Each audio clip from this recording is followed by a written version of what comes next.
Hello guys, I welcome you all to the day 140 of our series, and in today's session also we are going to practice the conversion of past perfect tense into its passive voice. Now let's get started with our today's session, and here is your yesterday's task. So let's go through it first. Here you were supposed to match these columns. So let's get started.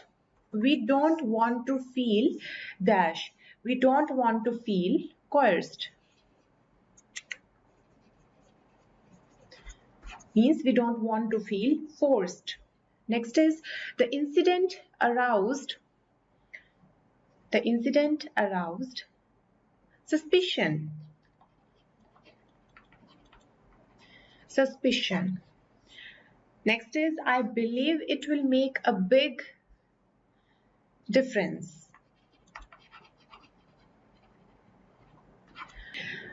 And next is the decision had an adverse effect.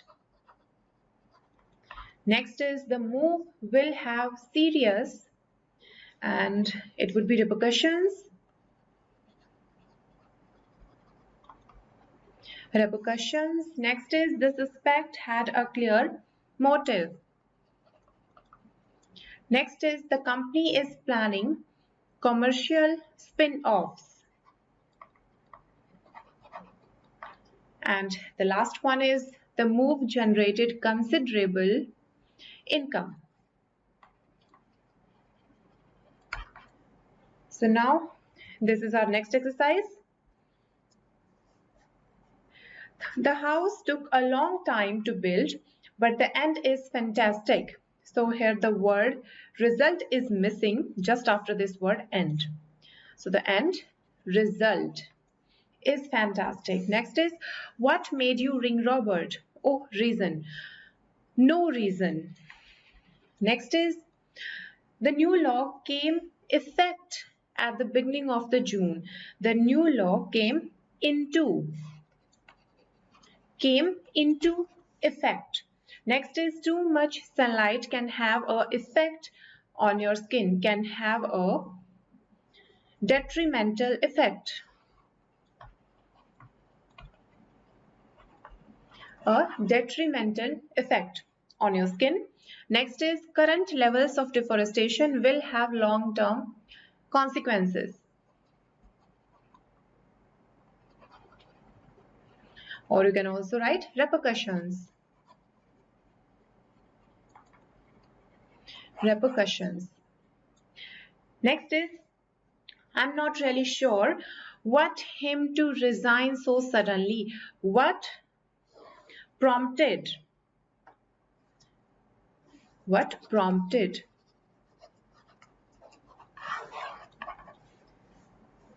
Him to resign. Or you can also write what made him resign.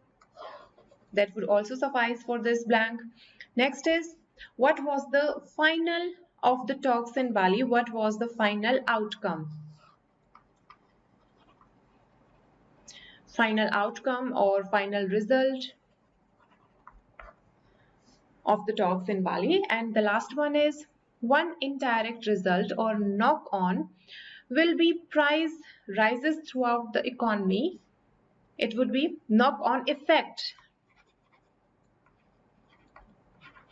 One indirect result or knock off effect will be price rises throughout the economy. So now let's get started. तो पहले हम एक बार practice कर लेते हैं थोड़ी सी.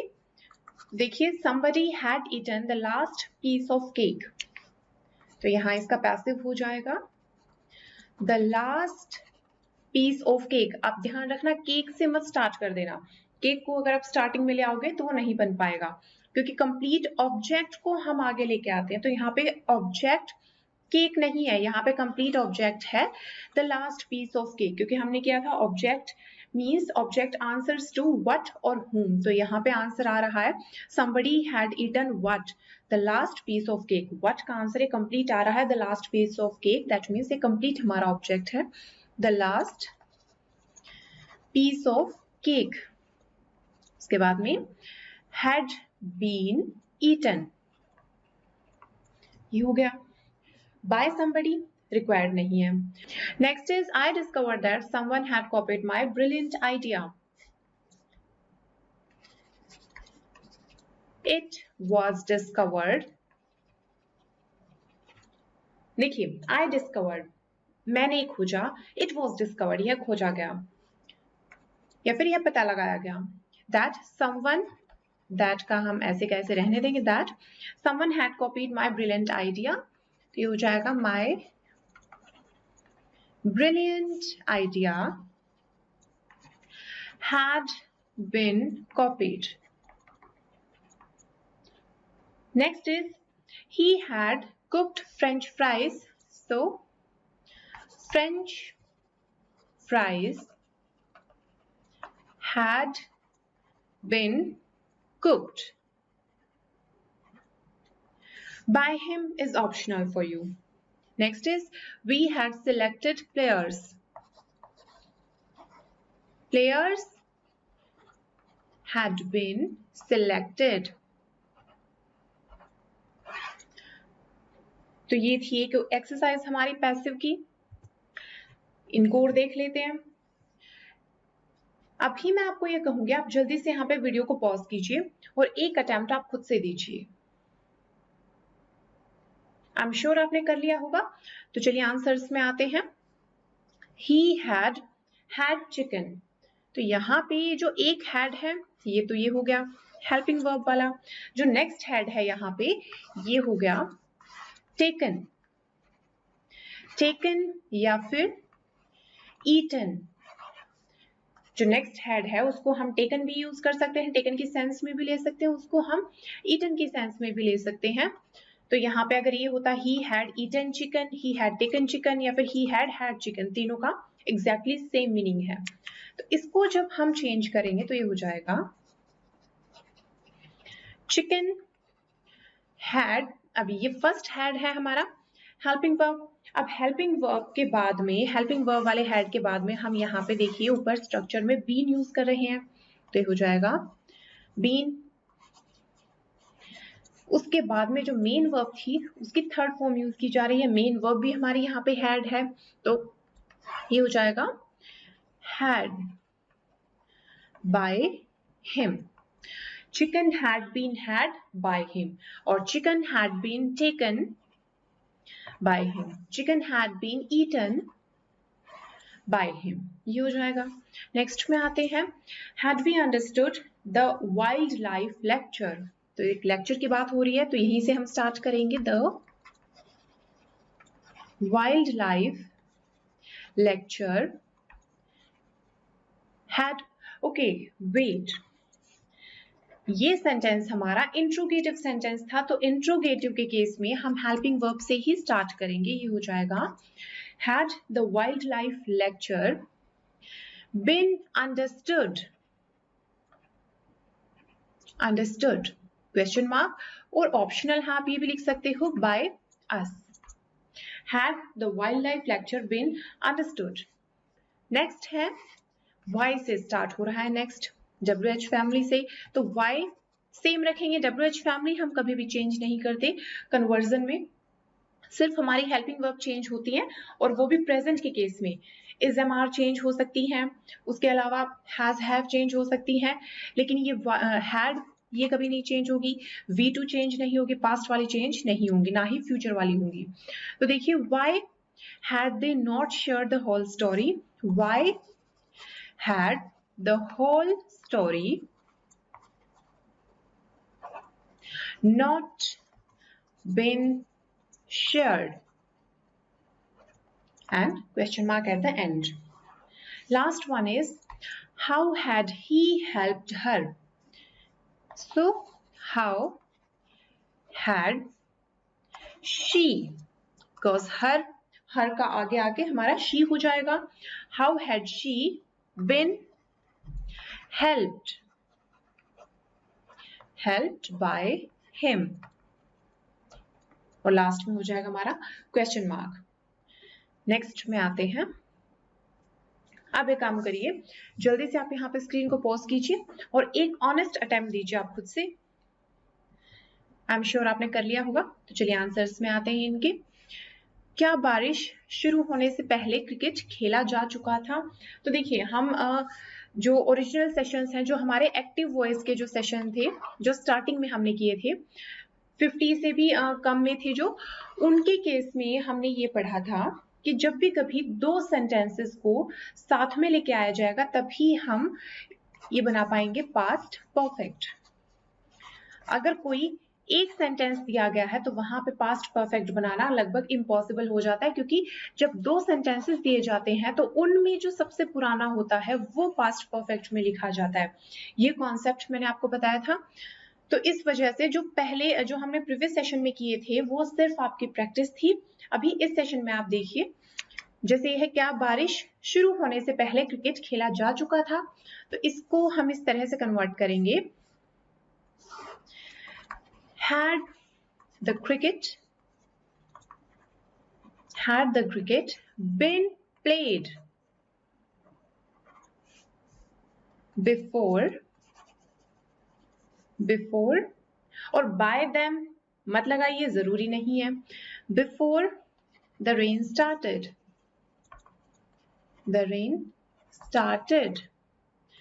and question mark। अब यहां देखिए दो चीजें हो रही हैं, एक रेन स्टार्ट हुई थी, दूसरा कि क्रिकेट खेला जा चुका था। अब जो काम पहले हुआ था यहाँ पे, मीन्स जो पुराना काम है, जो ज्यादा पुराना काम है, वो आ जाएगा इसमें पास्ट परफेक्ट में, had the cricket been played. और जो थोड़ा सा नया है इसके कंपैरिजन में, बिफोर द रेन स्टार्टेड, तो वो नया हो गया रेन वाला। तो ये आपकी रिवीजन थी एक। अब नेक्स्ट पे आते हैं, इंग्लैंड के द्वारा क्रिकेट मैच कब जीता गया था? तो ये हो जाएगा, देखिए अब यहाँ है कब, बीच में कब आ रहा है, यानी कि बीच में अगर ये इस तरह का क्वेश्चन वर्ड आ रहा है तो हम स्टार्टिंग में यहाँ पे लगाएंगे when, और when और हमारी हेल्पिंग वर्ब यहाँ पे एक ही है तो वो हो जाएगा when had the cricket match been won, B-E-E-N, been won by England। ये हो गया हमारा करेक्ट ट्रांसलेशन। नेक्स्ट में आते हैं, जब उपासना पार्टी में गई तब खाना खत्म किया जा चुका था। तो ये हो जाएगा when उपासना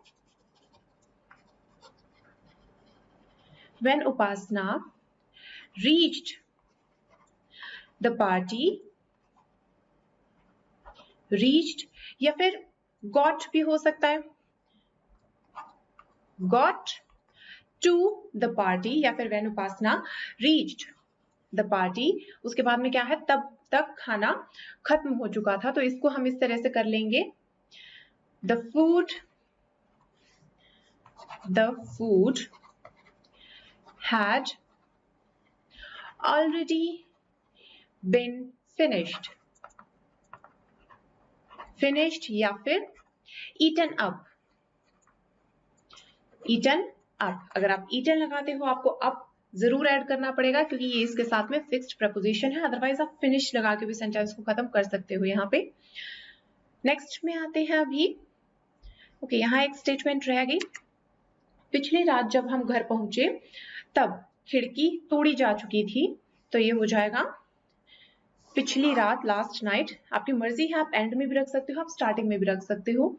तो हम यहीं से स्टार्ट करते हैं इस बार, last night when we reached या फिर got home। अब इस बार मैंने got के साथ में to नहीं यूज किया, क्योंकि लास्ट टाइम पार्टी की बात हो रही थी, इस वजह से to मैंने यूज किया था।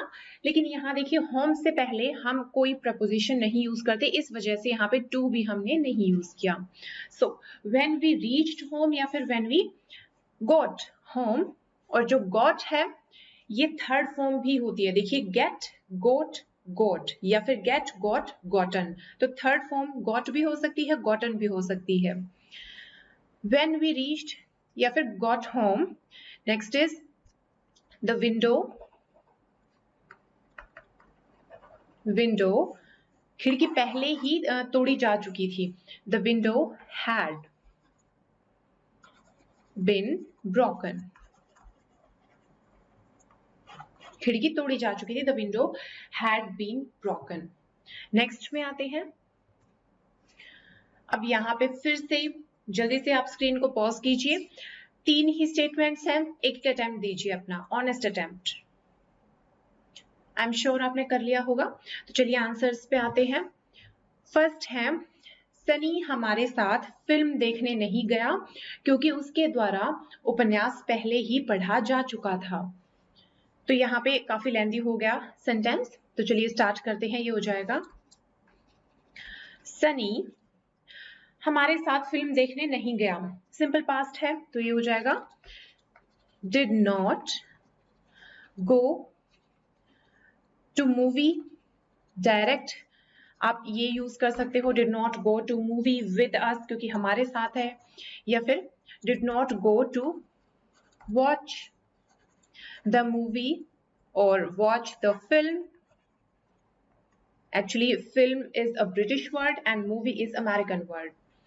Sunny did not go to watch the film with us. और उसके बाद में हो जाएगा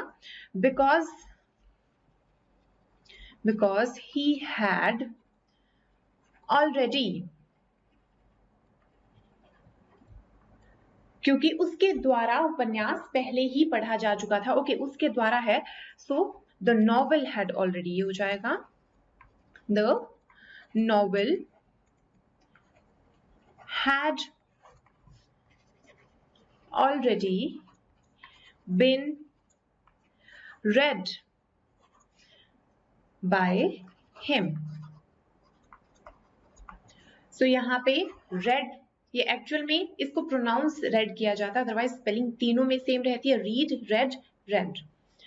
नेक्स्ट है, पहले तो मैंने सोचा कि मुझसे सही काम हुआ है। तो हम वन बाय वन करते हैं। फर्स्ट यही है, एक बार इसी को देख लेते हैं। पहले तो, एट फर्स्ट मैंने सोचा। अब यहाँ पे जो सेंटेंस है ना, एक तो मैंने सोचा था कि मुझसे सही काम हुआ, वही कॉन्सेप्ट यहाँ पे आ गया। फिर से 2 चीजें हैं, जिनमें से एक को हम लिखेंगे सिंपल पास्ट में, और जो पहले हुआ था टाइम में, यानी कि जो बहुत पुराना है टाइम में, उसको लिखेंगे हम पास्ट परफेक्ट में। तो वही है, मैंने सोचा था कि मुझसे सही काम हुआ था, तो ये हो जाएगा I thought that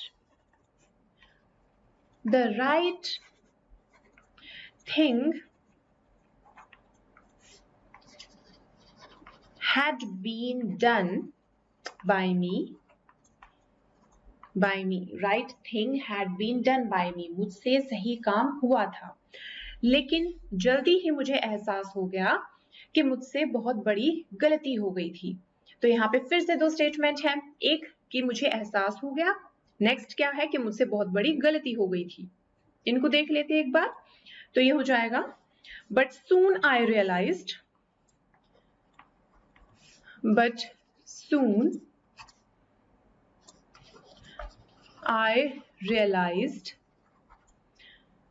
मुझे एहसास हो गया I realized कि मुझसे बहुत बड़ी गलती हो गई थी, that a big mistake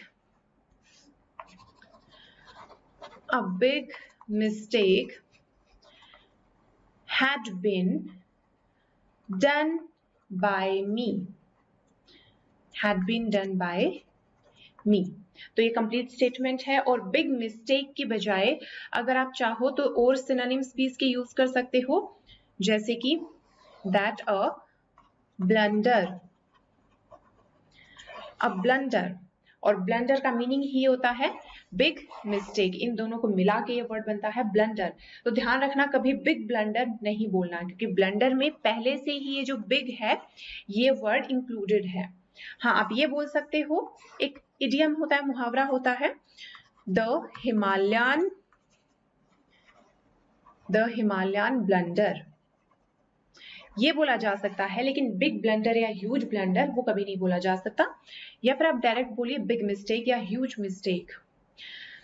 next में आते हैं, हवाई जहाज में मेरे आसपास बैठे लोग नर्वस थे। पहले एक बार इसी स्टेटमेंट को हम देख लेते हैं। तो ये हो जाएगा, The people sitting around me, the people sitting around me on the plane were nervous, और उसके बाद में नेक्स्ट स्टेटमेंट है, इससे पहले उनके द्वारा कभी हवाई सफर नहीं किया गया था। तो ये हो जाएगा नर्वस के बाद में because no air travel had been done by them earlier. तो ये थी हमारी थर्ड स्टेटमेंट। काफी लेंथी थे लेकिन काफी इजी थे ये। नेक्स्ट में आते हैं। अब जल्दी से आप फिर से एक बार वीडियो को यहीं पे पॉज कीजिए और एक ऑनेस्ट अटेम्प्ट दीजिए और अब देखना कि इस बार आपके कितने करेक्ट होते हैं। आई एम श्योर आपने कर लिया होगा। तो चलिए आंसर्स पे आते हैं। तो ये हो जाएगा फर्स्ट, जब मैं घर पहुंची तब कपड़े धोए जा चुके थे। तो ये हो जाएगा when I reached या फिर when I reached और went home, कोमा कपड़े यानी कि the clothes had been washed। ये एक्सरसाइज प्रीवियस के कंपैरिजन में काफी इजी थी। नेक्स्ट है, मेरे ऑफिस पहुंचने से पहले मीटिंग शुरू की जा चुकी थी। The meeting had been started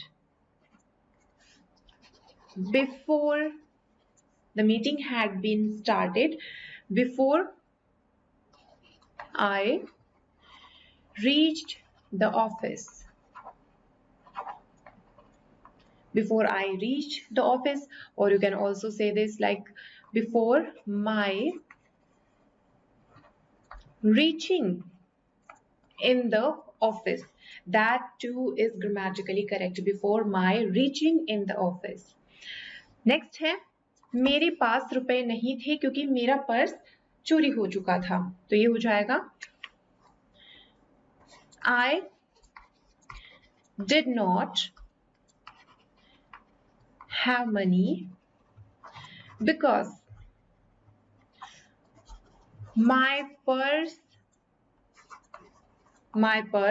had been stolen। My purse had been stolen। तो ये भी काफी इजी था। डायरेक्ट नेक्स्ट में आते हैं। अब जल्दी से यहाँ पे फिर से आप स्क्रीन को पॉज कीजिए और फिर से एक ऑनेस्ट अटेम्प्ट दीजिए। तो चलिए स्टार्ट करते हैं। आई एम श्योर आपने कर लिया होगा। फर्स्ट है, टोनी इस्तांबुल को बहुत अच्छे से जानता था। यहाँ पे फिर से दो स्टेटमेंट्स हैं क्योंकि इससे पहले बचपन में कई बार उसे वहां ले जाया गया था। तो इसको हम इस तरह से कर सकते हैं that Tony knew Istanbul so well because he had been taken there during his childhood। अब जाके स्टेटमेंट सही हुई है ये पूरी। नेक्स्ट है, पिछले साल से पहले सुजैन को कभी बॉक्सिंग नहीं सिखाई गई थी। तो ये हो जाएगा Suzanne had never been taught boxing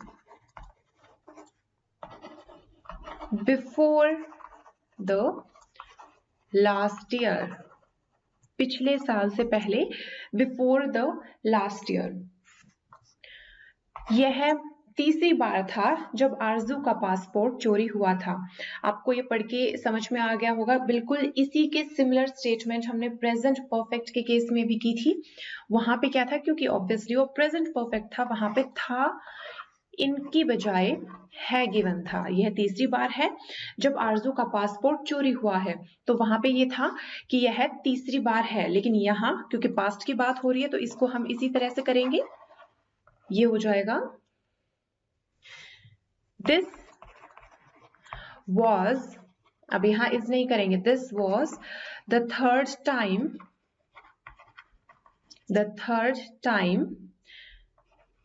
when Arzu's passport had been stolen। ये हो गया stolen और stolen। नेक्स्ट में आते हैं। अब फिर से आप यहीं पे वीडियो को पॉज कीजिए, एक अटेम्प्ट यहां पे भी दीजिए। आई एम श्योर आपने कर लिया होगा। तो चलिए आंसर्स पे आते हैं। फर्स्ट है, यह चौथी बार था जब मुझसे वही प्रश्न पूछा गया था। तो इसको इस तरह से भी कहा जा सकता है that it was the fourth time, or you can also say this was the fourth time जब मुझसे when I had been asked the same question। Next है, हमें होटल में कमरा नहीं मिल पाया क्योंकि पहले से बुकिंग नहीं की गई थी। तो ये हो जाएगा we did not get the room in hotel, or we were not able to get the room in hotel because the booking or the reservation had not been done earlier, क्योंकि पहले से had not been done earlier। Next है, क्या तुम्हें training के समय गोली चलाना सिखाया गया था। तो अब यहां देखिए क्या से स्टार्टिंग हो रही है, दैट मीन्स हेल्पिंग वर्ब से स्टार्टिंग हो रही है इसकी। तो ये हो जाएगा हैड यू, क्या तुम्हें ट्रेनिंग के समय हैड यू और गोली चलाना सिखाया गया था। तो फायरिंग को हम बोलते हैं गोली चलाना, फायरिंग, या फिर अगर आपने शूटिंग लिखा है यहाँ पे तो वो भी इक्वली करेक्ट होगा। तो ये हो जाएगा हैड यू बीन टॉट, सिखाना टीच, तो इससे हो जाता है teach taught taught. Had you been taught firing slash shooting at the time of training, और एंड में क्वेश्चन मार्क। तो ये थी हमारी complete statement. I am sure आपके काफी करेक्ट होंगे इनमें से। तो चलिए अब आते हैं हमारे सेक्शन के लास्ट पार्ट पे, अ स्टोरी अबाउट लाइंग। तो इससे रिलेटेड हम जितने भी फ्रेजेस या वर्ड्स जान सकते हैं वो देखते हैं। लाइंग के बारे में बात होगी सारी, यानी झूठ बोलने के बारे में, कितने टाइप के झूठ होते हैं उन सब के बारे में हम यहाँ पे डिटेल में देखेंगे। तो सबसे पहला है यहाँ पे बी इकोनॉमिकल विद ट्रूथ। पहले इस वर्ड को हम जान लेते हैं, इकोनॉमिकल। इकोनॉमिकल मीन्स चीप, सस्ता। चीप जो वर्ड है वो थोड़ी सी इसमें नेगेटिविटी शो होती है, लेकिन अगर हमें ये कहना है कि मुझे यह सामान या फिर यह कपड़ा या प्रोडक्ट जो भी है बहुत सस्ते में मिल गया, तो बजाय कहने के that I got this product at cheap, you can say that I bought this product at economical price। तो देखिए इकोनॉमिकल यानी कि सस्ते में कुछ हो जाना। सो बी इकोनॉमिकल विद ट्रूथ। अब इसका क्या मीनिंग हो जाएगा, यानी कि सिर्फ पार्शियल सिर्फ आधा अधूरा सच बताना, यानी कि सच बताने में भी कंजूसी करना। से things that are only partially true, partially means आधा अधूरा। नेक्स्ट है टॉक समथिंग अप, यानी कि कुछ इस तरह से डिस्क्राइब करना कि सुनने वाले को लगे कि हाँ बहुत अच्छा हुआ है, लेकिन एक्चुअल में वैसा नहीं हुआ, लेकिन फिर भी किसी ऐसी थोड़ी सी बुरी चीज को भी सुना के मीन्स इतना अच्छे से बोल के सामने वाले के सामने पेश करना, तो उसके लिए हम ये यूज करते हैं phrase talk something up. Next है एम्बेलिश समथिंग। एम्बेलिश का मीनिंग पहले देख लेते हैं। एम्बेलिश यानी कि सजाना, और एम्बेलिशमेंट इसका नाउन जो हो जाएगा वो बन जाएगा सजावट। तो एम्बेलिश या ऑर्नेट भी कहते हैं कई बार। ऑर्नेट इसका मीनिंग भी वही है, सजाना। ऑर्नामेंट बनते हैं ऑर्नेट से। तो यहाँ पे था embellish something, make a statement or story more interesting by adding details that are not always true. यानी कि आपकी कोई स्टोरी है, नॉर्मल स्टोरी है, आप उसको इंटरेस्टिंग बनाना चाह रहे हो, तो उसमें आप ऐसी ऐसी छोटी छोटी डिटेल्स ऐड कर देते हो जो एक्चुअल में हुई भी नहीं थी। In that case you are embellishing your story. Next है ग्लॉस ओवर समथिंग, यानी कि जानबूझ के जो कुछ अनप्लेजेंट हुआ है, जो कुछ गलत हुआ है, जो कुछ नेगेटिव हुआ है, उसको छुपा लेना, उसको बोलना ही ना। देखिए डिलिबरेटली, डिलिबरेटली का एक तो मीनिंग आप लिख लो जरूर, जो हम बोलते हैं ना जानबूझ के, तो वो यही होता है जानबूझ के, यानी कि डिलिबरेटली। तो ग्लॉस ओवर समथिंग का मीनिंग हो जाएगा जानबूझ के अवॉइड करना, किसी अनप्लेजेंट चीज के बारे में बात करने से बचना जानबूझ के। और say as little as possible about it, यानी कि कम से कम उसके बारे में बात करना। नेक्स्ट है अनप्लेटेबल। पहले इसको देखते हैं, ये जो वर्ड है ना प्लेटेबल, ये एक्चुअल में खाने के लिए यूज होता है, यानी कि जो खाना काफी टेस्टी होता है वहां पे हम इसको यूज करते हैं। तो अनप्लेटेबल यानी कि बिल्कुल टेस्टी नहीं, आप इस तरह से कर सकते हो प्लेटेबल यानी कि प्लेजेंट। प्लेजेंट, जो खाना काफी प्लेजेंट लगता है हमारी टंग को, हमारे टेस्ट को, वो होता है प्लेटेबल। अनप्लेटेबल मीन्स अनप्लेजेंट हो गया अब यहाँ पे।